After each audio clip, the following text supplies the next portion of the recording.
peu de temps avant que Spencer ne découvre son pouvoir et que Arya ne se mette à le dompter, Lydia, à Beacon Hills, avait découvert dans son chalet, dans une salle blanche qu'il y avait au plus profond de la cave, dans une salle blanche qui avait été abandonnée, Lydia avait découvert un tourne-disque. Dans une chambre, ce qui paraissait être une chambre forte, renfermée dans la cave, sous un étage plus bas dans la cave de son chalet, elle avait découvert une chambre forte. Les murs étaient blancs. La porte avait été forcée. Cela pourtant, même si le fait que ce soit une porte blindée, la porte avait été forcée. Elle y était rentrée, et Lydia avait découvert un tourne-disque, par terre. Elle s'était assise par terre, avait croisé ses jambes, juste en face du tourne-disque. Elle l'avait allumé, mais c'était un tourne-disque neutre.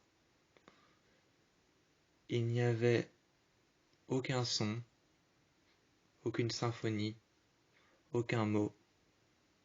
Il n'y avait rien. C'était un tourne-disque, un disque simple. C'était un disque vinyle simple sur un tourne-disque. Mais il n'y avait aucun son, aucun mot, aucune mélodie, aucune chanson. Il n'y avait rien. Juste un bruit, neutre et statique. Elle s'est alors approchée du tourne-disque. Et Lydia a donc mis le tourne-disque sur on, ayant entendu ce bruit. Après l'avoir mis sur on, ayant entendu ce bruit.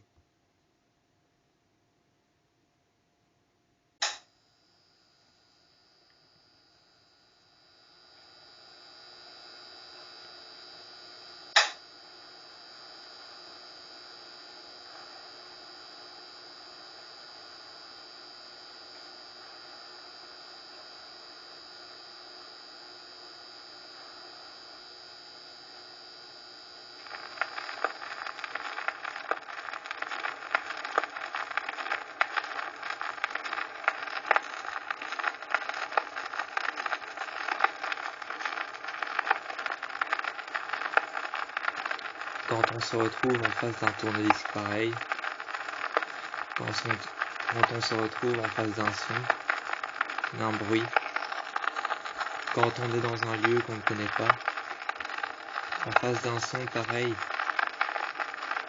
un son statique et neutre, on ne sait pas à quoi s'attendre, ni même à quoi penser. On ne sait pas quoi penser, ni même à quoi s'attendre quand on est en face d'un son pareil. Lydia réfléchissait en essayant de bien pouvoir savoir de quoi il s'agissait. Mais elle ne comprenait pas. Un son statique, un son neutre, sans aucun mot, ni aucune mélodie. Elle n'avait pas d'autre choix que d'essayer de comprendre.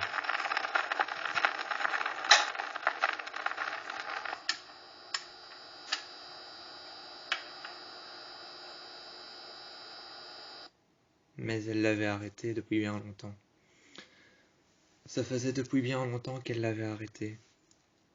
Elle n'avait pas compris, mais au moment où elle comprit que ce son statique et neutre, qu'elle remit en marche après, ce son statique et neutre qu'elle remit en marche une nouvelle fois, après avoir arrêté le tourne-disque, elle comprit ce que c'était.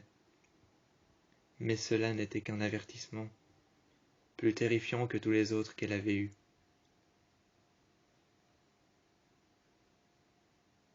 Elle le remit en route et réécouta plus fort. Une nouvelle fois.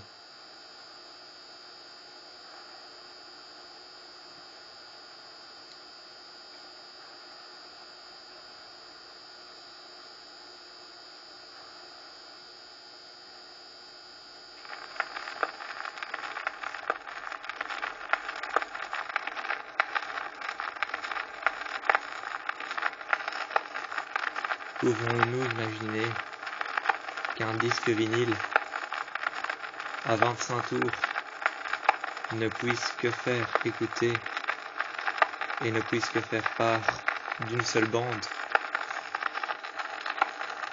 qui met à la lumière du jour les cendres de la dernière Banshee qui a été brûlée vive? Pouvons-nous imaginer un instant qu'un tourne-disque avec un vinyle 25 tours ne puisse mettre au jour qu'une seule bande qui s'avère être les cendres, le bruit des cendres encore brûlantes de la dernière Banshee qui a été brûlée vivante sur le bûcher? Lorsque Lydia comprit ça, elle n'avait qu'une seule solution: avertir les autres, avertir Styles, avertir Scott, avertir Malia, Liam, Scott et Allison. Elle partit après l'avoir arrêté.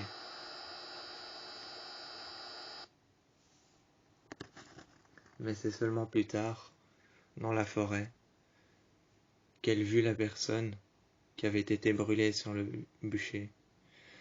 Seulement plus tard dans la forêt, avec Scott, avec Allison, avec Malia, avec Styles, qui avait été désigné pour partir dans la forêt avec elle, car elle ressentait quelque chose. Seulement plus tard, elle vit la Banshee, accrochée à un bûcher, brûlée sur le bûcher, son visage qui était en train de fondre, ses ossements qui étaient en train de brûler jusqu'à la moelle osseuse, ses os qui étaient en train de brûler, son visage qui était en train de fondre, s'acharnant dans les flammes, criant à plein poumon. Elle réussissait à entendre et à ressentir ce qu'elle ressentait ce jour-là. À travers le tourne-disque, elle n'avait qu'entendu le bruit des braises brûlantes lorsque son corps était décimé de poussière par terre sur les braises.